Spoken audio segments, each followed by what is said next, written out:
Yeah, Stella, baby. Finna get right. Here we go.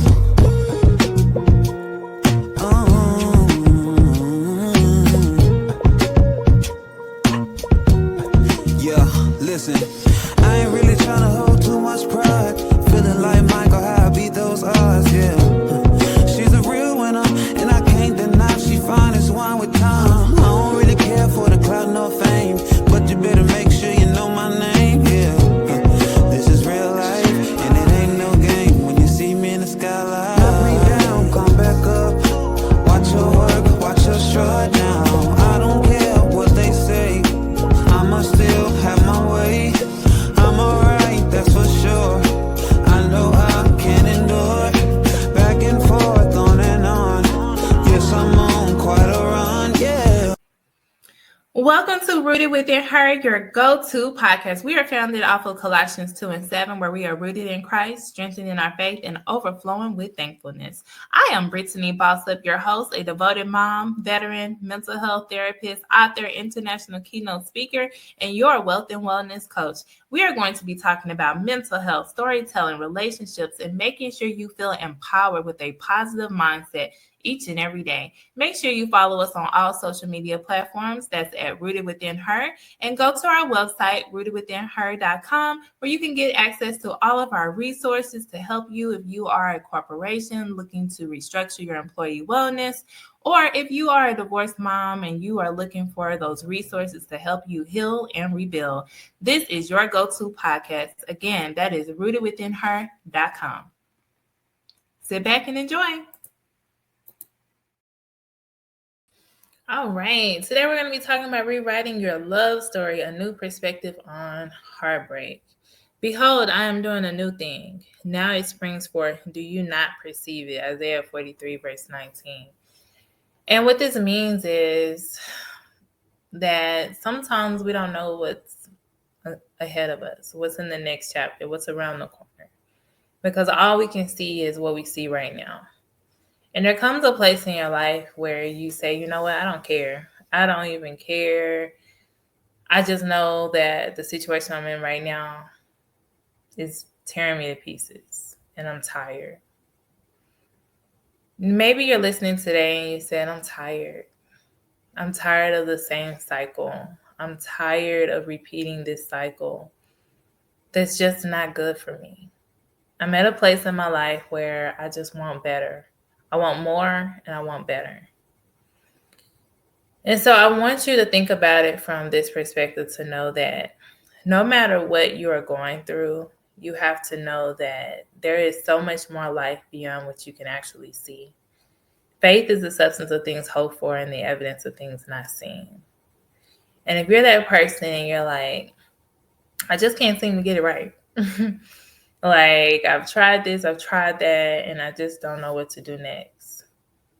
Well, maybe it's about surrendering to the Lord. True story. I have a client who literally was getting ready to get off of one of the dating sites. And she was like, you know what? It's my birthday. Why not? Look at my messages. And the one that she decided to reach out to, now mind you, she'd been through a lot. Every person just childish, immature, sending pictures of themselves to her. She was tired of that. Being in relationships where they start off in one way and then they flip the script. And they go cold. And you're wondering, what have I gotten myself into? And this has happened to so many women. They've gotten in a situation where they are like, okay, they're holding on to the picture. They're holding on to that photo image of how things were, how they used to be. And we've all been guilty of that. But the reality of it is we have to look at people where they are right now. Stop looking at people trying to marry people based off their potential, what they could become. Because what good is it if you see the potential in people and they don't see it in themselves? I can't tell you how many times I've had to sit at a table across from a parent who is crying their eyeballs out because their child just won't get it together. And they want so much for this child, but that child doesn't want it for themselves. And I've had to look them in their eyes and tell them, I know you mean well. I know you love your child, as I do too. But we can't make them want what we want them to have, their true desires. It reminds me of one time, I remember hearing this a long time ago, where Pastor T.D. Jakes, he was talking about how I can teach you how to cook. I can get you in the kitchen. We can go buy the ingredients. We can do all these things. I can tell you step by step how to cook the meal. But one thing I can't do is I can't make you be hungry. And so when you think about your relationship and where you are right now, and back to my first client who I was talking about, who this one time she was like, okay, you know what? I'm going to check on my birthday, and that's it. This ended up being the one, like leading with Christ, literally up front, being very honest with her, letting her know what had happened in past relationships, being honest about accountability, about where they have dropped the ball at, and just really letting her know that this is going to be different. Not leading with their body, their anatomy, and all that extra stuff, but just being real about themselves. And so when you think about your life and where you are right now and how do I get this new perspective, you have to remove yourself from the noise. You have to say, you know what, I'm going to set some boundaries. That might be, I'm going to literally stop seeing this person so I can have a clear mind. Because it's really about, what do you want? What do you desire? So many people, they get linked with people. They're looking for other people to make them whole. And that's not true. People cannot make you feel whole. I have this quote here that says, your past does not define your future. So what you've gone through in your past, that does not have to define you and who you are. So I want you to think about reframing your heartbreak as a lesson instead of failure. I want you to think about the power and understand there is power in changing the narrative for yourself, because that allows you to know how you show up. And then we want to take steps to move forward towards a renewed mindset.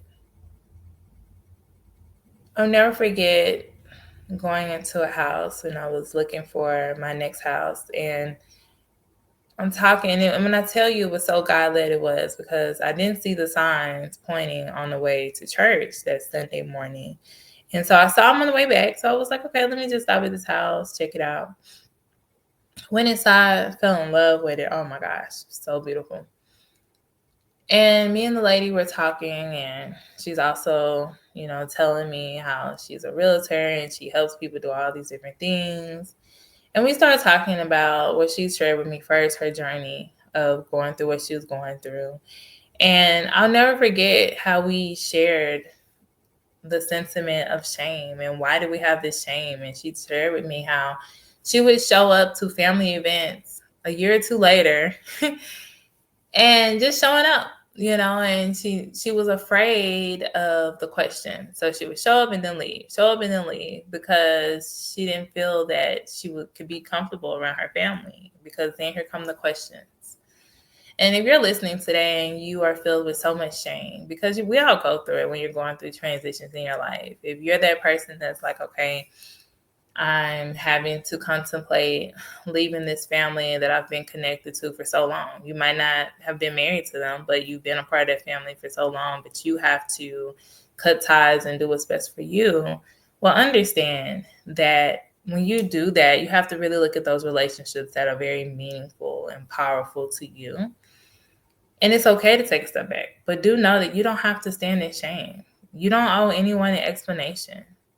Like I tell people all the time, no one can tell you how you feel every night when you close your eyes to go to sleep. No one can. I can't tell you how many years Look, I was just not happy. I just wasn't. I was trying my best to make myself be, but I wasn't. And I have so many clients that come to me and they say, "What's wrong with me?" And it's not anything is wrong with you. That just means you're growing, you're maturing, you're leveling up to a new level.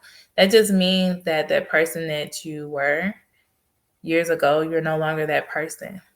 And that just means that the person that you're with, they're not growing or showing you or listening to you or validating your feelings and your worth and your value, because that's where I see so many people shut down.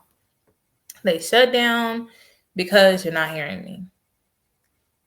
And then for many, they go and they find someone else, not intentionally, because I would hope not, that you don't just plan to go and commit infidelity.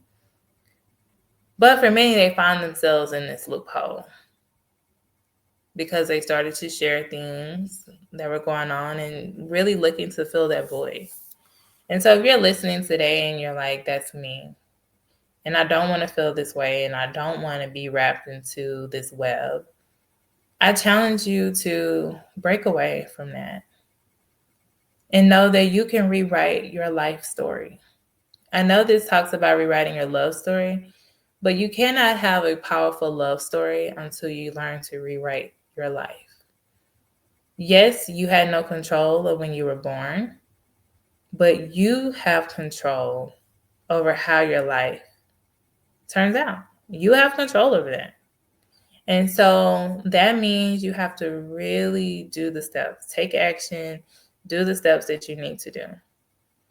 So I want you to write down your life as it is right now. And I want you to write it down in a way where you get to envision, wow, this is what life would be like if I had X, Y, and Z, or if I were living here, or if I were around these type of people. Because one of two things are going to happen. You keep hanging with positive people, you're going to be positive, okay? Or you're going to separate yourself because you're like, it's too much positivity.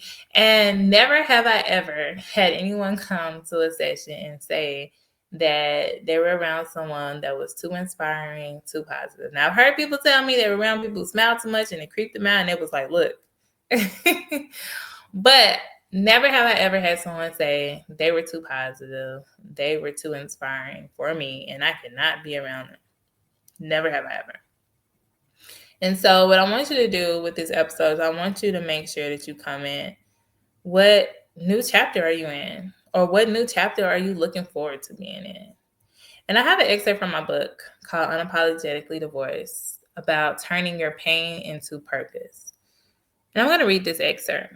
Turn your pain into purpose. Honey, it's time for you to rise to the occasion. You've been through too much in your life, trials, tribulations, and heartbreak.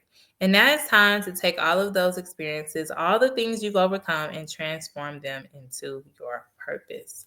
So as we come to a close today, I want to leave you with this affirmation of understanding I trust in my ability to navigate life's journey.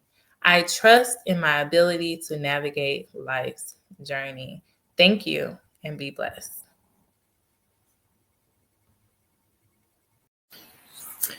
Thank you for listening to Rooted Within Her, your number one go-to podcast. If you heard something today that resonated with you, make sure you screenshot, tag us on all social media platforms. Tell us what your thoughts were, what were your takeaways, and make sure you go to rootedwithinher.com so you can access all of our resources, join our challenges, find out about life coachings, and don't forget about our amazing, phenomenal retreats.